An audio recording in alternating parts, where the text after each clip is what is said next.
Haleluya. Haleluya. Puji Tuhan. Haleluya. Haleluya. Haleluya. Puji Tuhan. Kita bersyukur kepada Tuhan buat kesempatan yang baik pada pagi menjelang siang hari ini. Puji Tuhan, dengan tidak berlambat waktu, kita segera memasuki dalam ruangan firman Tuhan. Mari saya mengajak kita semua membuka Alkitab kita di dalam kitab Keluaran pasalnya yang ke-14. Sekali lagi, kitab Keluaran pasalnya yang ke-14. Kita akan membaca mulai dari ayat yang pertama, ayat 1. Karena memang ini satu perikop, maka kita akan membaca secara keseluruhan satu perikop ini, yaitu mulai ayat 1 sampai dengan ayatnya yang ke-14 ya. Karena kalau kita hanya mengambil beberapa ayat, maka kita tidak akan mendapat pengertian dari atau keutuhan dari apa yang kita akan dengar pada pagi menjelang siang hari ini. Yang sudah menemukannya boleh katakan haleluya. Nah, rupanya belum semua ya. Saya tunggu semua mendapatkan baru kita baca supaya semua kita diberkati. Kitab Keluaran pasalnya yang ke-14 ayat 1 hingga ayatnya yang ke-14. Haleluya. Yang sudah mendapat, mari kita bagi bersama-sama. Dan saya mulai dengan ayatnya yang pertama, saudara mulai dengan ayatnya yang kedua. Nanti ayat yang terakhir, ayat 14, kita bersama-sama. Saya mulai dengan ayat yang pertama. Firaun bertindak untuk penghabisan kalian. Berfirmanlah Tuhan kepada Musa demikian. Katakanlah kepada orang Israel, supaya mereka baik kembali dan berkemah di depan Pi-hahiroth, antara Migdol dan laut, tepat di depan Baal-Zephon, berkemahlah kamu di tepi laut. Maka Firaun akan berkata tentang orang Israel, mereka telah sesat di negeri ini, di padang gurun telah membunuh mereka.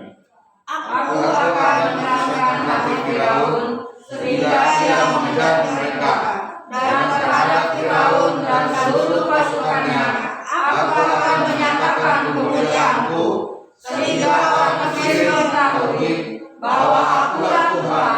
Lalu mereka berbuat demikian.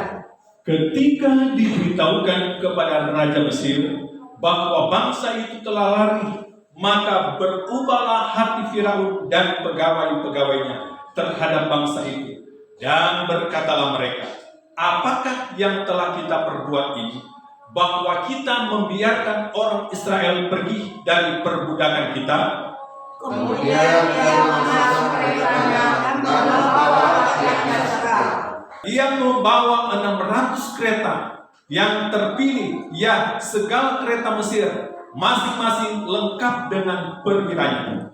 Demikianlah Tuhan mengeraskan hati Firaun, raja Mesir itu, sehingga ia mengejar orang Israel. Tetapi orang Israel berjalan terus dipimpin oleh tangan yang menyenangkan. Adapun orang Mesir, segala kuda kereta Firaun dan orang-orang berkuda dan pasukannya mengejar mereka dan mencapai mereka pada waktu mereka berkemah di tepi laut dekat Pi-hahiroth di depan Baal-Zephon. Ketika Firaun telah dekat, Orang Israel menoleh, maka tampaklah orang Mesir bergerak menyusul mereka. Lalu sangat ketakutanlah orang Israel, dan mereka berseru-seru kepada Tuhan. Dan mereka berkata kepada Musa, apakah karena tidak ada kuburan di Mesir, maka engkau membawa kami untuk mati di padang gurun ini? Apakah yang kau perbuat ini terhadap kami dengan membawa kami keluar dari Mesir? bukanlah ini ulangan katakan kepadamu Mesir, Janganlah mengganggu kami, dan biarkan kami kerja pada orang Mesir, sebab lebih baik kami untuk bekerja pada orang Mesir daripada mati di padang gurun ini. Tetapi berkatalah Musa kepada bangsa itu, janganlah takut, berdirilah tetap dan lihatlah keselamatan dari Tuhan yang akan diberitakannya diberikannya hari ini kepadamu, sebab orang Mesir yang kamu lihat hari ini tidak akan kamu lihat lagi untuk selama-lamanya. Bersama-sama, 2, 3. Tuhan akan berperang untuk kamu dan kamu akan diam saja. Haleluya. Puji Tuhan. Kita akan mendengar kebenaran Tuhan yang saya percaya bahwa kita akan menemukan dan kita akan mendapatkan sesuatu yang mungkin selama ini kita belum pahami. Apa? Sebab memang begini saudara, seringkali rancangan Tuhan itu kadang-kadang di luar pikiran kita, di luar prediksi kita. Yang namanya juga rencana Tuhan, ya. Juga ada ayatnya kan yang kita tahu, ya, bahwa jalan kita dengan jalan Tuhan kadang-kadang terlalu jauh antara bumi dan langit, ya. Itu kata Alkitab, bukan kata saya, ya. Itu menandakan apa saudara? Kadang-kadang apa yang Tuhan kerjakan, apa yang Tuhan rencanakan, itu jauh dari apa yang kita pikirkan, itu jauh dari apa yang kita harapkan. Kita mengharapkan seperti ini, tapi Tuhan melakukan seperti itu. Nah, kan seringkali berbeda. Nah, dari nanti kita akan melihat ayat ini, baru kita pahami. Oh, ini toh, begini toh cara Tuhan bekerja ya. Ternyata Dia Tuhan yang memang merancangkan bagi kita manusia. Seringkali kita menganggap, waduh Tuhan kok gini-gini amat. Ternyata di balik itu ada sesuatu yang luar biasa yang manusia atau saya, saudara, tidak pernah pikirkan lebih dulu. Atau sebelumnya kita tidak pernah berpikir seperti itu. Tapi Tuhan sudah tahu jauh ke depan. Inilah yang kita akan lihat tentang kebenaran Tuhan. Nah, saya langsung saja dalam ayatnya yang keempat. Sebab ayat 1, ayat 2, ayat 3 merupakan ayat pendahuluan. Jadi saya langsung saja ke ayat 4. Aku akan mengeraskan hati Firaun sehingga ia mengejar mereka. Dan terhadap Firaun, perhatikan ini, dan seluruh pasukannya, aku akan menyatakan kemuliaanku sehingga orang Mesir mengetahui bahwa akulah Tuhan. Ini penting. Jadi begini, baik orang Mesir maupun orang Israel juga kadang-kadang nggak paham apa sih yang Tuhan yang sedang lakukan. Kita tahu bersama, Firaun ini kadang-kadang dia lembek, tapi kadang-kadang juga dia keras. Nah, hari ini di dalam pembacaan kita akan melihat Tuhan akan membuatnya berbeda lagi. Dalam pasal sebelumnya, pasal 13, Tuhan melembutkan dia hatinya, sehingga dia merelakan orang Israel pergi pulang. Bahkan firman Allah berkata, orang-orang Mesir entah kenapa digerakkan Tuhan hatinya, dilembutkan hatinya, sehingga semua harta benda, dulu harta benda yang paling dikatakan yang paling berharga adalah emas, ya, sampai hari ini juga. Jadi emas mereka kain-kain yang mahal, ya, kalau sekarang mungkin bilang kain sutra, ya, dikasih. Itu ada ayatnya, dikasih dalam pasal 13, saudara baca. Jadi artinya apa, saudara? Kadang-kadang kita tidak mengerti cara Tuhan bekerja. Nah, dalam ayat ini berbeda lagi. Setelah orang Israel keluar dari tanah Mesir, Alkitab berkata di dalam ayat yang kita baru baca tadi, lain lagi kita lihat ayat di sana. Firman Allah berkata ayat 4, aku akan mengeraskan hati Firaun. Berubah lagi si Firaun. Yang tadinya dia sudah legowo, udah pergi saja. Tapi tiba-tiba Tuhan keraskan hatinya. Tuhan ubah lagi.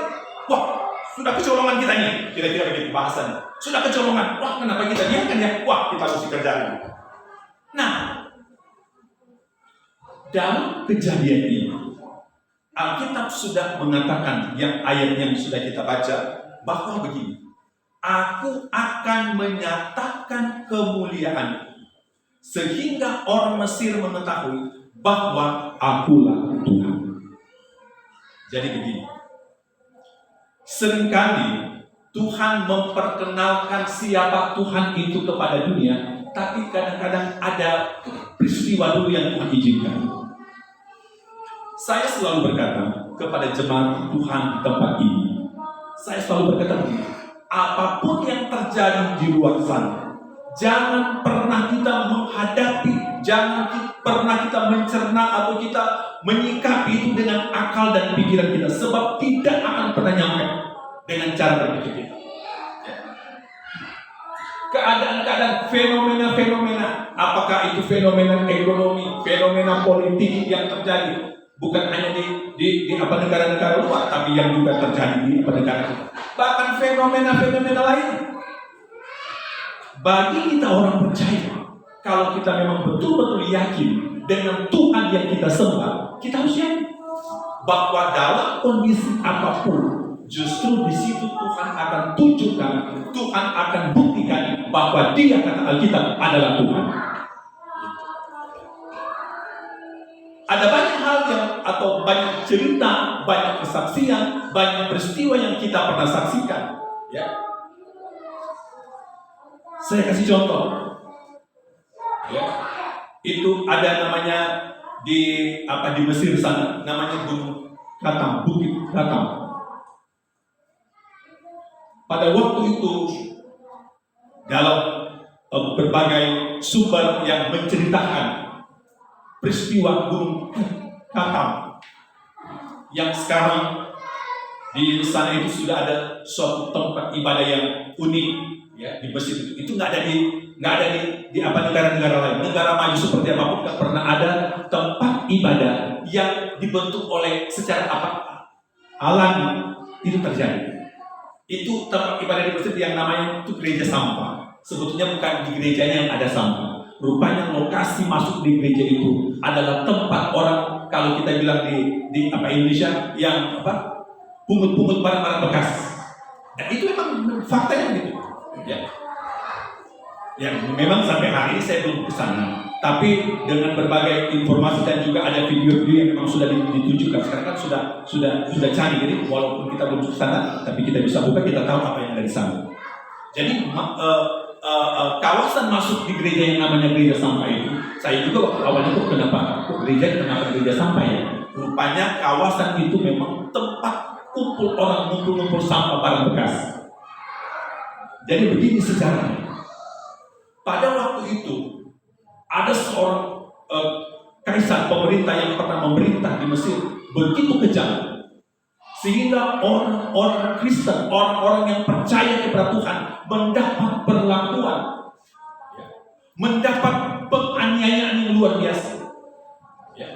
Sehingga pada waktu itu, seperti orang-orang percaya diperhadapkan kepada satu tantangan yang luar biasa, karena ada permintaan pemerintah atau kaisar yang memerintah pada waktu itu, yang mengatakan kalau memang Tuhan yang kamu sembah, memang Tuhan itu ada, buktikan, pindahkan itu gunung.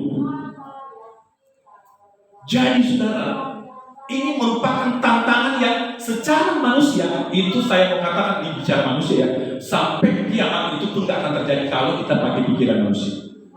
Jadi dalam penuturan beberapa, saya juga mendapat pemaparan dari seorang dosen soal itu. Jadi mereka mulai berdoa bersehati, berdoa bersungguh-sungguh, berpuasa supaya Tuhan nyatakan kuasanya. Ini tantangan berat, sebab ini taruhannya nyawa. Jadi mereka mulai bersatuan semua umat Tuhan, anak Tuhan, pengikut-pengikut Kristus itu berdoa, mereka bersehati, mereka memohon kepada Tuhan yang mereka sembah. Dan benar saja saudara, beberapa saat ketika mereka berdoa, mulailah bukit itu mulai bergerak. Memang nggak serempak tiba-tiba seperti ambil gundukan dipindah, tidak, bergeser dengan cara Tuhan. Entah itu mungkin dia membuat sebuah istilah-istilah ini yang bilang ada gempa atau ada gesekan atau ada getaran itu cara Tuhan. Pelan-pelan, kalau tidak salah jaraknya itu 3 mil. Ya. 1 mil itu setahu saya itu 1,5 kilo. Bayangin, itu jauhnya. Mulailah itu bergeser. Dan puji Tuhan, apa yang terjadi di Mesir ternyata yang difirmankan oleh Tuhan sudah ada pengalaman yang juga luar biasa. Kenapa ini terjadi? Tuhan ingin perlihatkan, memang seolah-olah saudara, Seperti yang saya katakan tadi, tantangan itu secara manusia itu waduh, sampai kapan terjadi? Tapi kalau ada Tuhan di dalamnya, apa yang tidak mungkin bagi manusia, betul kata Alkitab, apa yang mustahil bagi manusia, bagi Tuhan tidak ada perkara yang mustahil. Dan itu terjadi sudah. Dan itu yang saya katakan tadi, ya.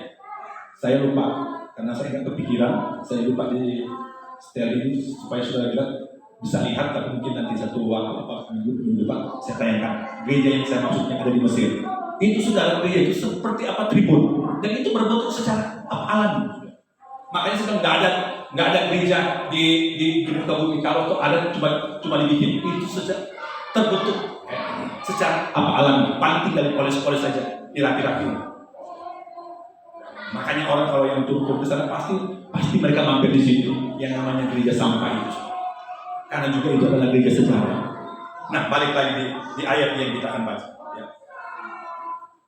Aku akan menyatakan kemuliaanku sehingga orang Mesir mengetahui bahwa akulah Tuhan. Lalu mereka berbuat demikian. Saudara, dalam banyak ayat, baik dalam perjanjian lama terlebih dalam perjanjian baru, mengatakan begini, supaya kita juga orang percaya harus tangkap ini. Tuhan bilang begini, perjalanan dan pengalaman orang Israel keluar dari tanah Mesir menuju ke tanah Kanaan itu adalah gambaran perjalanan kekristenan kita. Memang kita tidak akan berjalan seperti itu. Kita tidak akan berjalan seperti yang mereka lakukan. Mari kita pergi ke Mesir sama-sama, kita berjalan. Nggak akan begitu kita cara. Tapi yang Tuhan maksud, apa yang dialami oleh orang Israel ketika keluar dari tanah Mesir, itu juga adalah gambaran perjalanan kekristenan kita. Ingat, dalam Alkitab, kalau kita mencari tahu di mana awal ada kata gereja, dan itu kan seringkali orang tanya, di mana ada awal ada kata gereja? Sebetulnya kata gereja itu datang dari bahasa Greka yang dikenal dengan eklesia. Eklesia itu sendiri artinya yang dipanggil keluar menuju kepada terangnya yang ajaib. Mesir adalah lambang kegelapan. Sedangkan tanah Kanaan adalah gambaran itu tadi kepada terang yang ajaib. Jadi orang Israel keluar dari tanah Mesir sama dengan yang dikatakan di dalam surat Petrus. Kamu adalah imam yang raja. Ya. Coba kita lihat itu ya.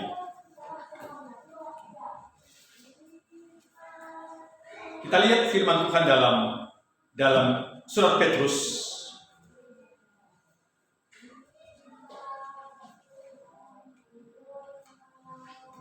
Satu Petrus pasalnya yang kedua ayat 9 yang sudah mendapat boleh bantu baca. 1 Petrus 2 ayat 9. 1 Petrus 2 Ayat 9. 9. Ya. Tetapi kamulah bangsa yang terpilih, Amin. imamat yang rajani, Ya. bangsa yang kudus, umat kepunyaan Allah sendiri,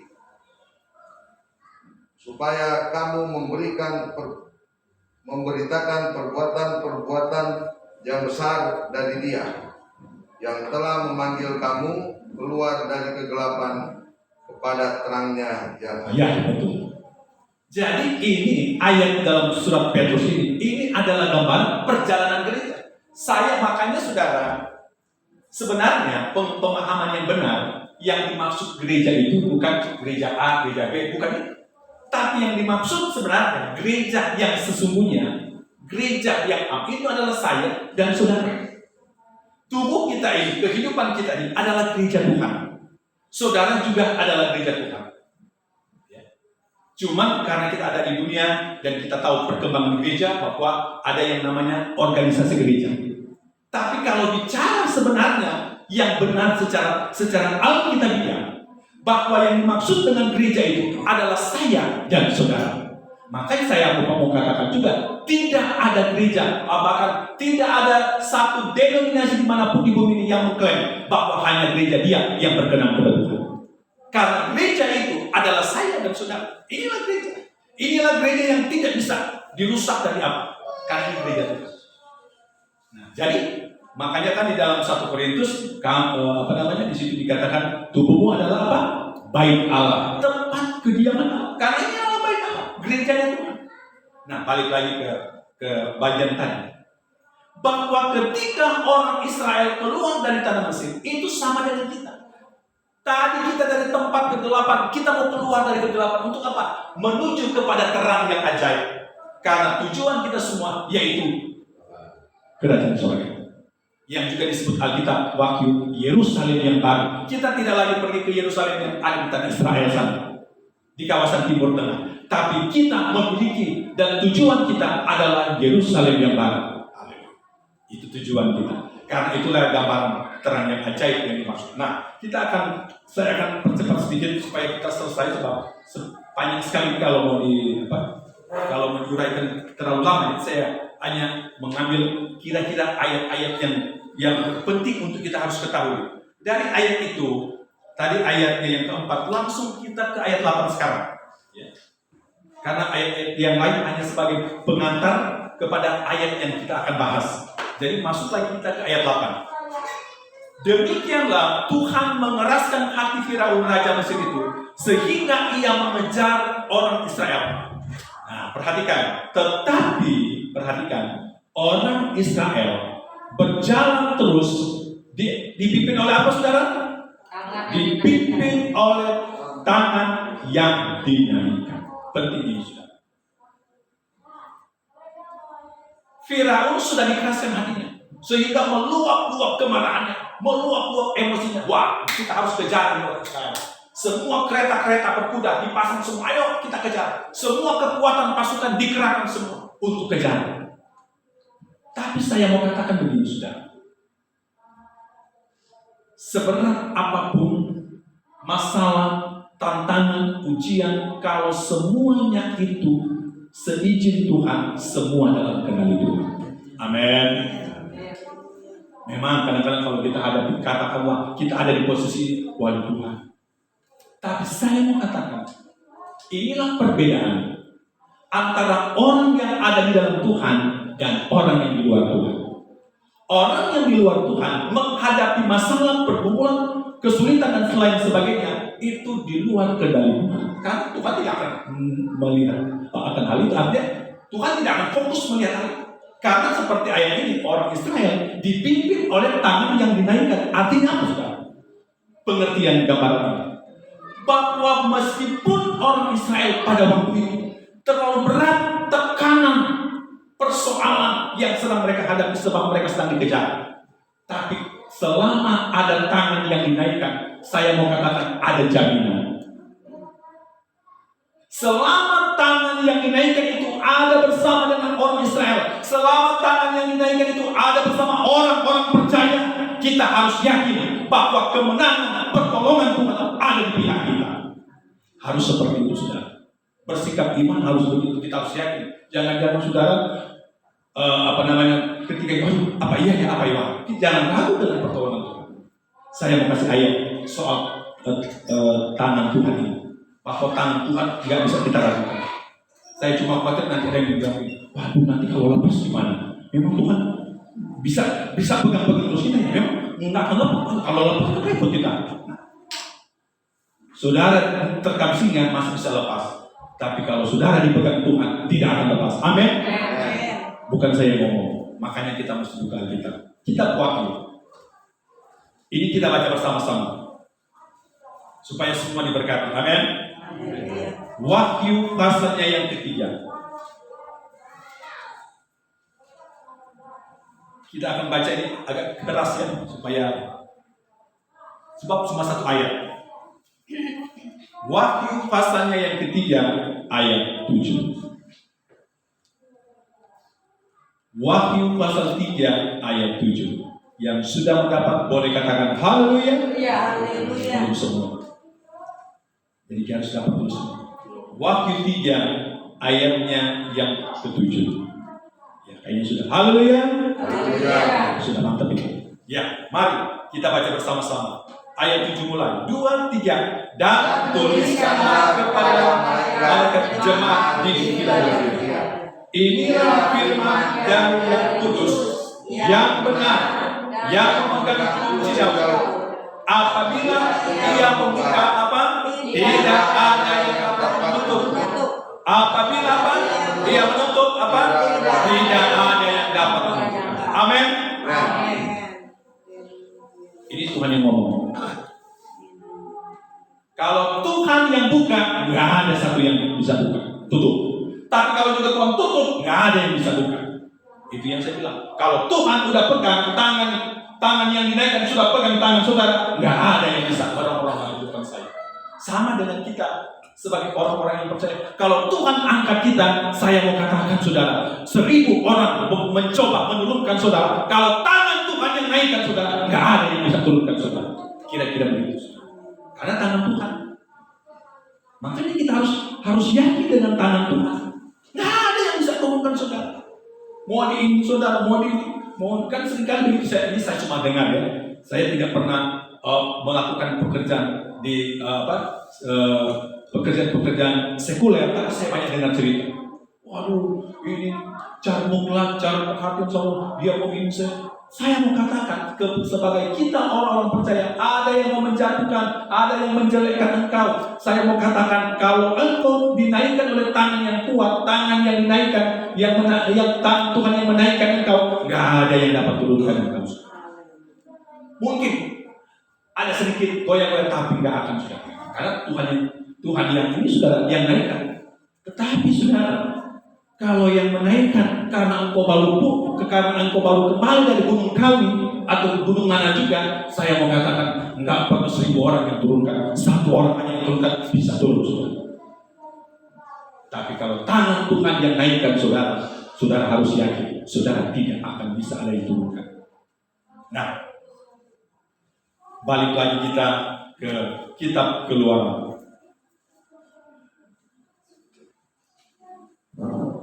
Demikian Tuhan mengeraskan hati Firaun Raja Mesir itu sehingga ia mengejar orang Israel, tetapi orang Israel berjalan terus dipimpin oleh tangan yang dinaikkan. Alkitab berkata orang Israel berjalan terus dan dipimpin oleh tangan yang dinaikkan. Apa yang kita ambil dari ayat ini? Saudara, apapun kesulitan yang kita hadapi, masalah dan apapun itu namanya, libatkan tangan yang ajaib itu. Libatkan tangan Tuhan yang dinaikkan itu. Karena jika ada tangan Tuhan di dalamnya, nggak ada satu kekuatan apapun yang bisa dan dapat merongrong dalam kehidupan saudara. Karena ada tangan Tuhan. Terus kita lihat lagi ayat ini. Ayat 9. Adapun orang Mesir segala kuda dan kereta Firaun, orang-orang berkuda dan pasukannya, mengejar mereka dan mencapai mereka pada waktu mereka berkemah di tepi laut dekat Pihahirot di depan Baal Zephon. Ketika Firaun telah dekat, orang Israel menoleh. Maka tampaklah orang Mesir bergerak menyusul mereka. Lalu sangat ketakutanlah orang Israel dan mereka berseru-seru kepada Tuhan. Ada lagi gambaran yang kita lihat di sini sudah. Rupanya pada waktu mereka dikejar oleh orang Mesir, orang Israel sepertinya sudah mulai mendengar kayaknya kita sudah dikejar. Mungkin bunyi kuda kereta kuda itu kan bunyi wah mungkin karena banyak sudah. Ya, wah mungkin kedengaran riuh. Jadi kedengaran suara yang mungkin membuat mereka takut. Lalu mereka coba menoleh ke belakang melihat, waduh ternyata mereka sudah dekat.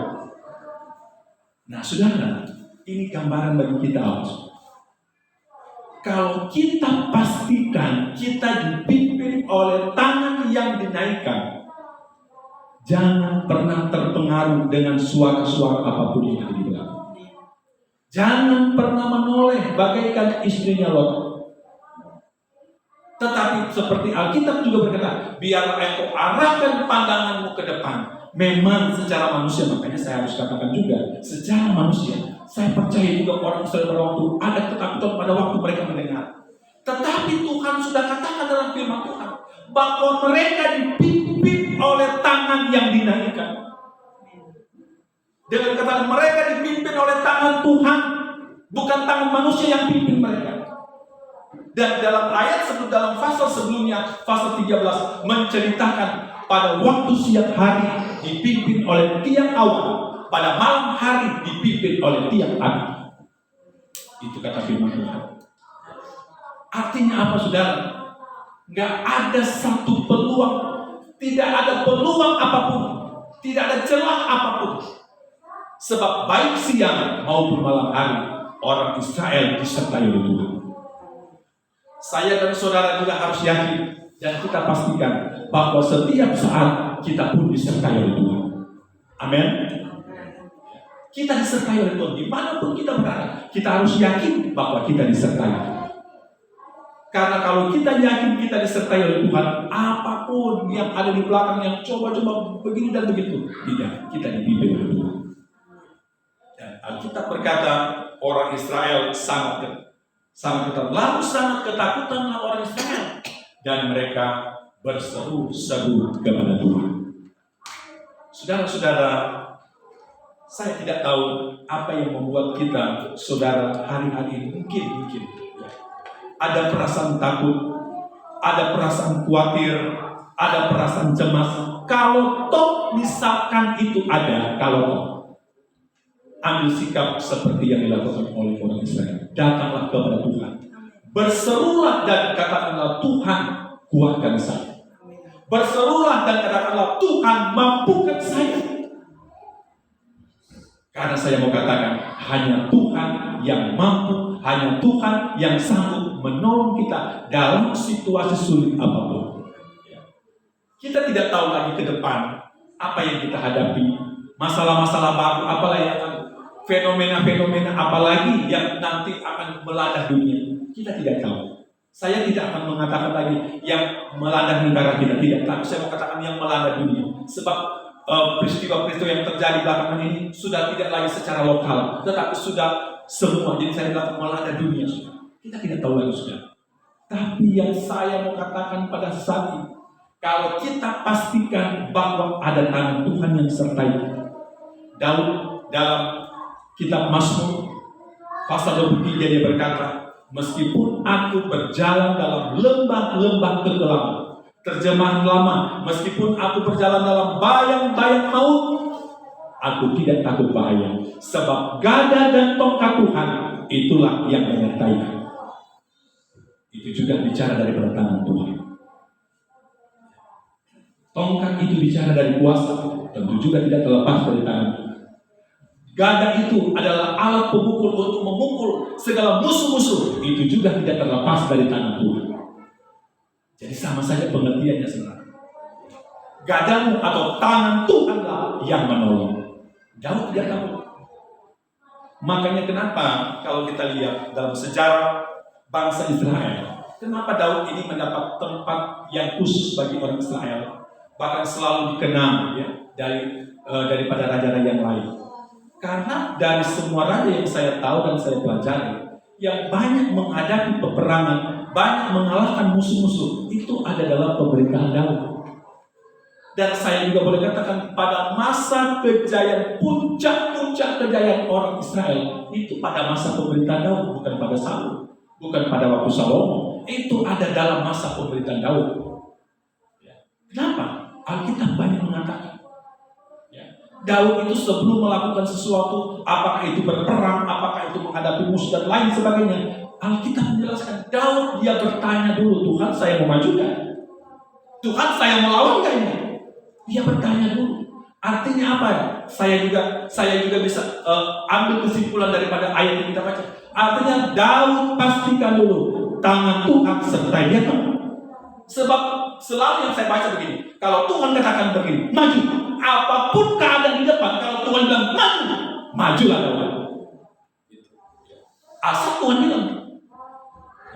Jadi coba deh saudara baca di dalam kitab-kitab sejarah.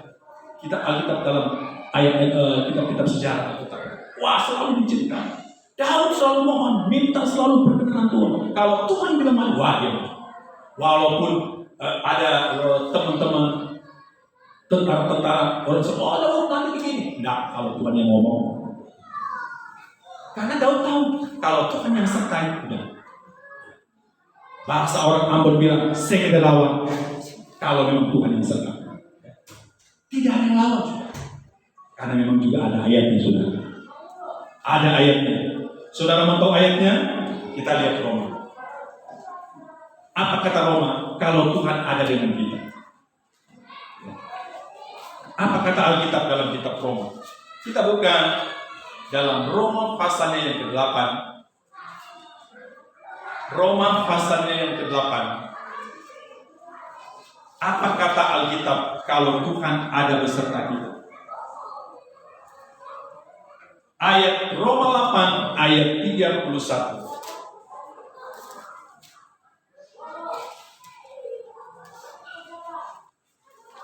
Tolong kita bersama-sama saja ya, supaya kita sama-sama diberkati.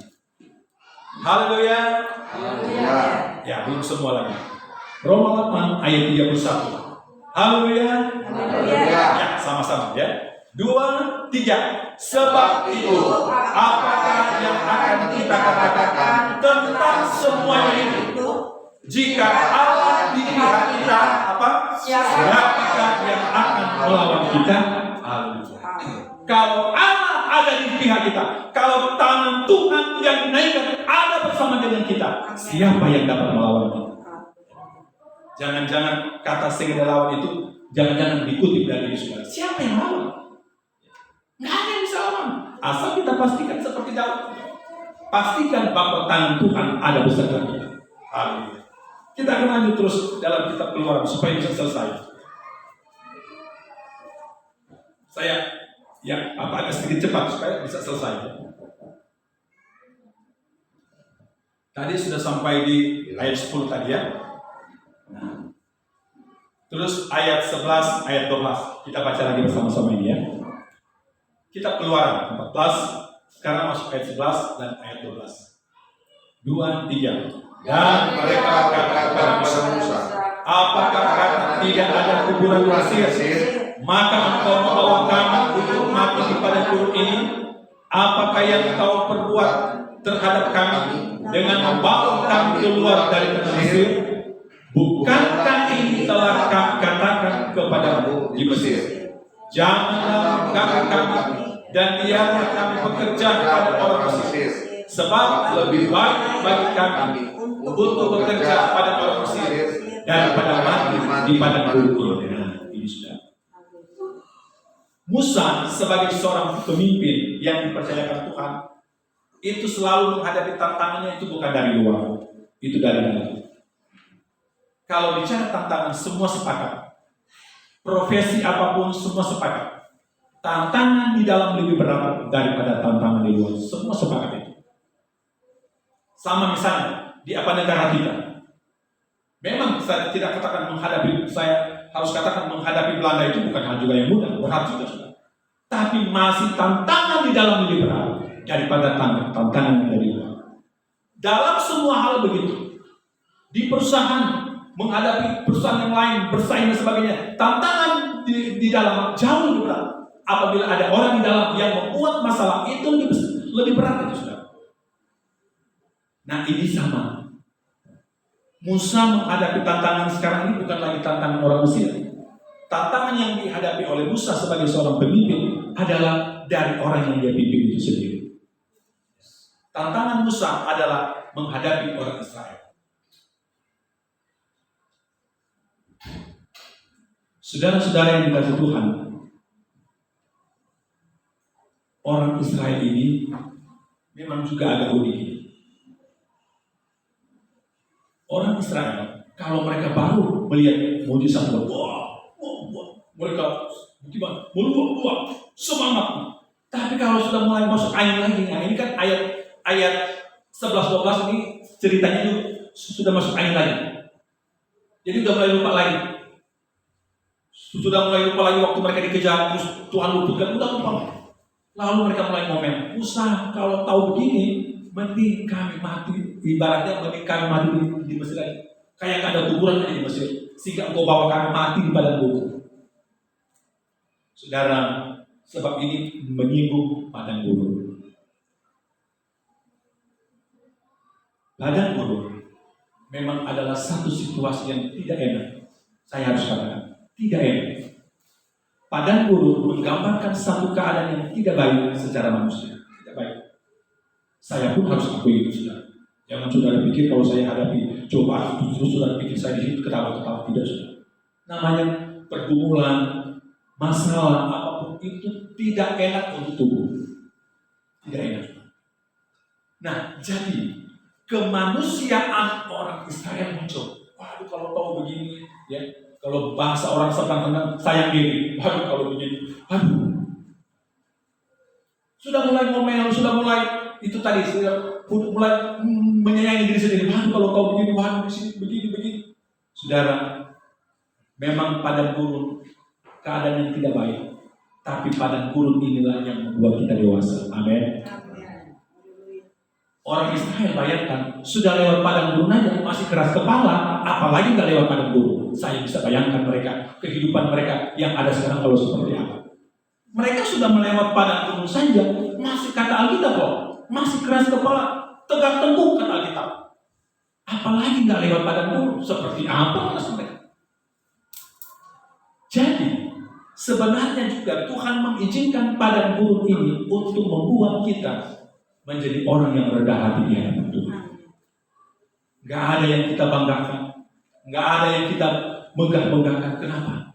Karena kalau ada padang gurun itu kan itu yang saya bilang tadi, itu seperti salib. Aduh, gak ada orang yang pikul kayu, belum pernah saya ketemu. Orang pikul kayu itu kayu, kepalanya ngangkat. Orang kalau apalagi kecuali dia pikul kayu yang tiang bendera, ya salah. Jangankan badan-badan orang dewasa, Riko aja pikul tiang bendera bisa dia tegak kepalanya. Tapi kalau coba pikul kayu yang ada sudah, jangan pikul kayu, batang pisang aja dulu begitu sudah ya. Saya ingat waktu saya nanam pisang di dekatnya rumahnya Pak Jerry, pas dapetin pisang apa? Kalau orang Madura pisang cepat ya, pisang apa di sini? Pisang kepok, kan gede batang. Wah, sudah waktu pikul itu sudah kan baik ya. Jangan kan lurus, tegak aja. Wow, karena berat. Nah demikian juga padang gurun itu fungsinya adalah sebetulnya membuat kita supaya kita rendah hati di hadapan Tuhan dan juga membuat kita dewasa. Ya. Nah, kita langsung masuk ayat ke-13 dan ayat ke-14. Sebab disinilah goalnya daripada pasal 14 mulai ayat 1 sampai 14. Disinilah kita akan melihat. Ayat 13 dan 14 bersama-sama lagi kita baca. Semua sudah siap? Haleluya. Haleluya. Laskar Kristus harus siap terus. 2, 3. Tetapi berkatalah Musa kepada bangsa itu, jangan takut, berdirilah tetap dan lihatlah keselamatan dari Tuhan yang akan memberikannya hari ini kepadamu. Sebab orang Mesir yang kami lihat hari ini tidak akan kami lihat untuk selama-lamanya. Tuhan akan berperang dengan kamu dan kamu akan biasa. Saudara, kan Alkitab bilang, Tuhan bilang, kamu nggak akan lagi lihat orang Israel yang mengejar mereka tentunya untuk sampai selama-lamanya. Saya mau tanya, saudara mengaminkan gak ini saudara? Atau saudara masih ragu apa iya? Masa mereka nggak lihat lagi sampai selama-lamanya? Saudara aminkan gak ayat ini saudara? Ini firman Tuhan. Saudara, menurut cerita, tentu kalau dia lanjut ya, karena kita cuma sampai di ayat 14 ya. Jangan suruh saya lanjut. Saya sampai di ayat 14 saja. Yang saya mau katakan, apa yang dikatakan dalam ayatnya yang ke-13 itu benar-benar terjadi. Kenapa? Kita ingat, masuk dalam ayatnya yang ke-15 menceritakan pada waktu mereka akan menyeberang laut Teberau yang juga dikenal orang Laut Merah. Jadi pada waktu mereka menyeberang laut Teberau, saudara, kita tahu bersama bahwa pada waktu itu Tuhan katakan kepada Musa, Musa, apa yang ada di tanganmu? Kata Musa, tongkat Tuhan. Kata Tuhan, pukulkanlah tongkat itu di atas permukaan air. Lalu Musa melakukan apa yang Tuhan katakan. Lalu firman Allah berkata, maka pada waktu itu sesuatu yang belum pernah terjadi, bertiuplah angin yang begitu kuat, mendorong mendorong air bergeser, dan terkuatlah laut teberau itu. Terbuka, ya, seperti itu, dia terbuka begitu sudah. Dan itu melalui tiupan angin yang begitu kencang, bertiup lalu air ini pelan-pelan, tentu tidak serentak, pelan-pelan dia terkuak sampai ke dasar laut, sampai kering. Makanya Alkitab berkata, orang Israel berjalan di tanah yang kering karena memang laut terbelah. Dan seingat saya, selama saya membaca, belum pernah ada peristiwa yang pernah terjadi seperti yang diceritakan dalam Alkitab ini. Terkuak. Lalu benar sudah. Benar, ini penggenapan ayat 13. Bahwa orang Israel tidak akan lagi melihat orang Mesir yang mengejar mereka sampai selama-lamanya. Dan itu benar. Benar dari mana? Karena kan ini ceritanya orang Mesir yang sedang dikejar, yang mengejar. Benar dari mana? Pada waktu orang Israel tiba di tepian laut di sebelah sana, baru masuklah orang Mesir seolah-olah mengikuti ini orang Israel seperti pada waktu orang Israel berjalan. Mereka percaya dengan percayaan ini, dengan kereta-kereta yang berkuda waktu itu, mereka kejar. Karena laut sudah kering. Tapi orang Israel sudah ada di atas kan, di ketepian sebelah sana. Lalu apa yang terjadi? Tuhan katakan lagi, Musa, karena semua sudah luput. Tuhan katakan, Musa, baliklah itu. Lalu apa yang terjadi? Tertimbunlah semua pasukan-pasukan termasuk Firaun di dalam, masuk semua ke dalam laut, terkubur semua dalam laut. Jadi betul kata kita, tidak pernah akan mereka lihat lagi. Karena pada waktu mereka menoleh melihat, betul, nggak ada lagi satu kepala yang nongol di atas sudah. Karena semua sudah terkubur. Itulah kemahakuasaan Tuhan. Itulah tangan yang dinaikkan, yang pimpin kita. Baru Tuhan bilang, saya kunci dengan ayat 14.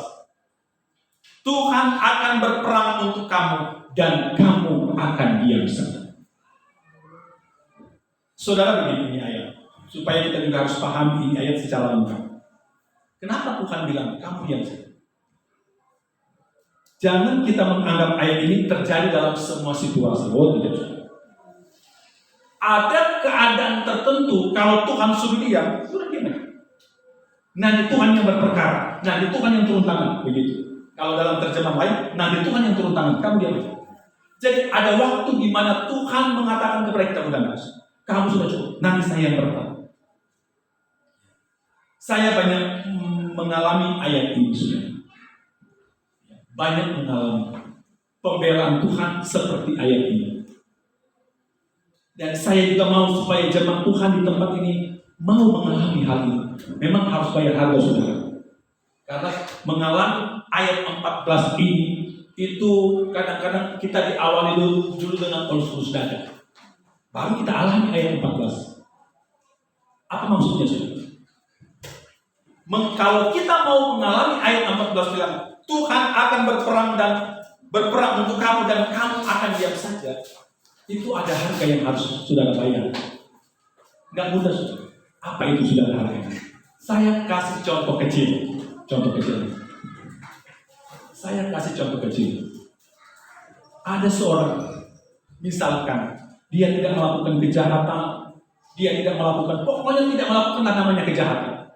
Terus tiba-tiba orang itu, katakanlah si Kaleb atau siapalah namanya, dia dituduh, dia difitnah. Tapi dia tahu dia tidak lakukan, dia tahu bahwa dia tidak pernah melakukan. Tapi dia tidak mau balik menyerang, dia tidak balik, betul, dia balik tidak. Tapi dia berkata, kalau memang saya dituduh, biarlah nanti Tuhan yang buktikan siapa yang benar, siapa yang salah. Itu saudara, itu yang orang yang saya contohkan misalkan tadi, itu dia akan alami ayat ini, tapi harganya dia yang dia harus bayar. ya Ustaz, orang kok nggak salah kok dituduh, ngomongin. Itu berat loh sudah. Saya pernah alami. Nggak saya lakukan, nggak apa. Untuk mengatakan nggak apa-apa itu berat juga sudah. Tadinya mau bilang nggak apa-apa, tapi sebetulnya nggak apa-apa. Tapi sudah, memang harus begitu. Tapi kita akan alami ayat 14. Tuhan akan berperkara dengan kita. Kita akan alami. Kita akan alami itu sudah. Ya. Kita akan alami. Tapi seperti yang saya katakan itu berat. Ya. Disuruh berdiam diri, misalkan seperti orang Israel disuruh berdiam, sementara musuh ada di belakang sedang kejar-kejar. Susah untuk mau berdiam itu sudah. Aduh, gimana mau berdiam? Sedangkan dikejar. Itu dibutuhkan betul-betul apa ya? Iman yang betul-betul berserah penuh kepada Tuhan. Harus berserah penuh kepada Tuhan. Karena kita akan melihat pembelaan Tuhan. Dan saya percaya kita akan melihat pembelaan Tuhan. Ya. Belakangan ini kita cukup di cukup di boleh juga dikatakan sedikit dihebohkan dengan suatu berita yang begitu viral belakangan ini, bahwa ada seorang hamba Tuhan yang sekarang sedang boleh katakanlah mempertaruhkan nyawanya karena dia akan di penjara sekarang. Bahkan belakangan ini mencuat dalam pemberitaan bahwa dia mengalami kekerasan di dalam sana. Tapi saya mau katakan, kalau dia disertai oleh tangan Tuhan yang dinaikkan, dia akan mengalami ayat yang ke-14. Tadi malam saya doakan itu, Tuhan, Engkau yang bisa membela dia. Saya bahkan dengan Tuhan, saya pun tidak bisa bela dia. Tapi saya percaya, saya mohon kepada Tuhan, biarlah tangan Tuhan yang bela dia. Dan saya percaya di balik itu pasti ada kemuliaan Tuhan yang akan nanti dinikmati juga oleh anak-anak Tuhan. Nanti kita akan lihat, kita akan merasa dampak itu sudah. Ya, kita akan merasa dampak itu. Ya. Ini lagi viral itu berita ya. Sudah bukan itu pasti itu normal itu sudah. Ya. Tapi saya mau katakan saudara bahwa makanya kita harus pastikan kalau dia dipimpin oleh tangan yang dinaikkan. Saudara, kalau kita mau buka lagi Alkitab, ya, cuma karena udah waktu saudara. Tapi kalau kita mau buka Alkitab, bagaimana itu Daniel? Ada di gua singa yang lagi lapar. Tapi ingat, pada waktu Daniel ada di gua singa, ada tangan Tuhan yang kuat ada bersama dengan Daniel. Sehingga tangan yang kuat, tangan yang dinaikkan, satu mengatuk singa-singa yang lapar.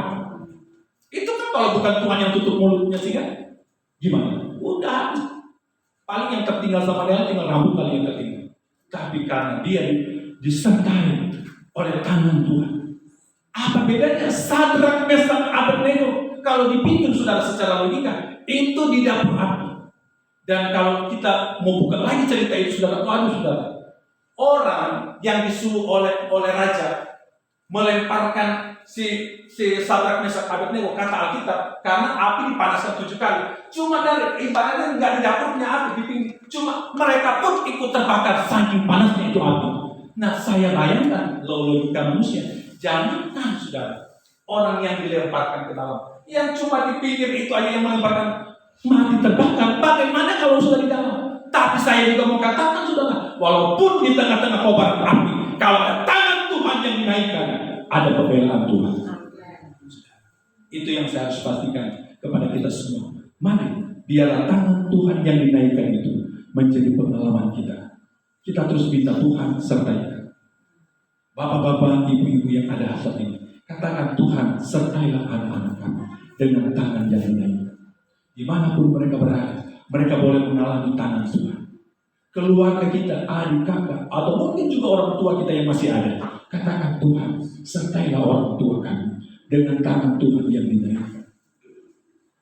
Mungkin kita mendengar berita, katakanlah orang tua kita sedang begini, apalagi kalau sudah usia pasti banyak berita yang kita dengar ya. Orang tua saya saja yang belum masuk kategori tua banget, tapi pada 2 bulan lalu saudara waktu sakit paru, saya sudah puji Tuhan sudah berapa lama ini lampu saya tidak pernah kambuh. Tapi waktu itu saudara, saya juga kenapa ini saya jadi kepikiran sekali. Karena kepikiran kalau saya waktu itu banyak, saya juga telepon adik saya di Cirebon, rupanya kami sama. Sebab kami dua ini mungkin juga ada sedikit bawah, jadi dia juga, jadi rupanya sama. Saya minum obat lambung, dia juga minum obat lambung. Karena kepikiran waktu itu gini juga. Ini manusiawi ya. Kalau terjadi apa-apa, kita nggak bisa pulang pada waktu itu kan. Lalu begini, kemanusiaan itu muncul saudara.